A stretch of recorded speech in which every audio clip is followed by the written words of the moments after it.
পশ্চিমবঙ্গ সরকারের উদ্যান পালন দপ্তরের পক্ষ থেকে পেঁয়াজ, রসুন, ধনে প্রভৃতি চাষ করার জন্য কৃষকদের উৎসাহিত করা হচ্ছে। পেঁয়াজ চাষের জন্য সরকারের পক্ষ থেকে আর্থিকভাবে সহযোগিতা করা হচ্ছে। একই সঙ্গে পেঁয়াজ সংরক্ষণের জন্য গড়ে তোলা হচ্ছে সংরক্ষণ কেন্দ্র। পেঁয়াজ সংরক্ষণের এক একটি ইউনিটে কৃষকেরা 25 মেট্রিক টন পেঁয়াজ সংরক্ষণ করতে পারবেন। প্রতি ইউনিট তৈরি করতে খরচ প্রায় 1,75,000 টাকা। এর মধ্যে অর্ধেক টাকা দিচ্ছে সরকার।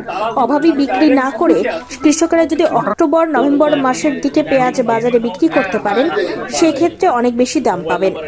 এক্ষেত্রে কৃষকেরা আর্থিকভাবে অনেকটাই লাভবান হবেন। পেঁয়াজ চাষ এবং সংরক্ষণ নিয়ে উদ্যান পালন দপ্তরের পক্ষ থেকে কৃষকদের বিশেষ প্রশিক্ষণ দেওয়া হয়েছে। এবছর প্রায় 25টি ইউনিট তৈরি করা হয়েছে। আগামী বছর এই সংখ্যাটা আরো অনেকটা বাড়বে। আচ্ছা, এবং এখানে যে এই যে জানতে পারলেন এই টাকাটা পাবেন আপনি নিয়ম অনুসারে, কেমন লাগছে?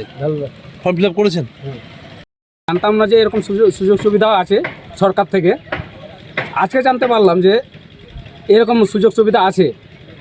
মানুষকে দেখে আমিও চলে আসলাম, দেখছি যে সুযোগ সুবিধা সরকার দিচ্ছে। আগে থেকে জানলে এভাবে আরও বেশি করে চাষ করতাম।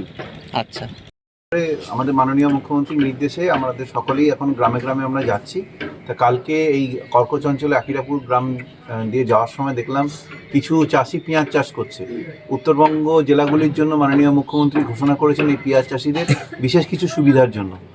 তাদের ওই খেতে গিয়ে জিজ্ঞাসা করায় তারা জানে না, তখনই সিদ্ধান্ত গ্রহণ করা হয় যে আজকেই আমরা এই আকিরাপুকুর কর্কর গ্রাম পঞ্চায়েতে লোকাল চাষিদের নিয়ে একটা ছোট্ট মতো শিবির করব এবং শিবিরের মাধ্যমে তাদের জানাবো যে সরকারি কী কী সব সুযোগ সুবিধা আছে চাষিদের জন্য এবং সেগুলো পেতে গেলে কি কি নিয়মকানুন পালন করতে হয়, যারা তারা মিডিলম্যানের খপ্পরে না পড়ে, এবং এছাড়াও কৃষক বন্ধু এবং ডেথ বেনিফিট কিছু বেনিফিট আছে, তারা যেন সরাসরি এই সুবিধাগুলো পায়।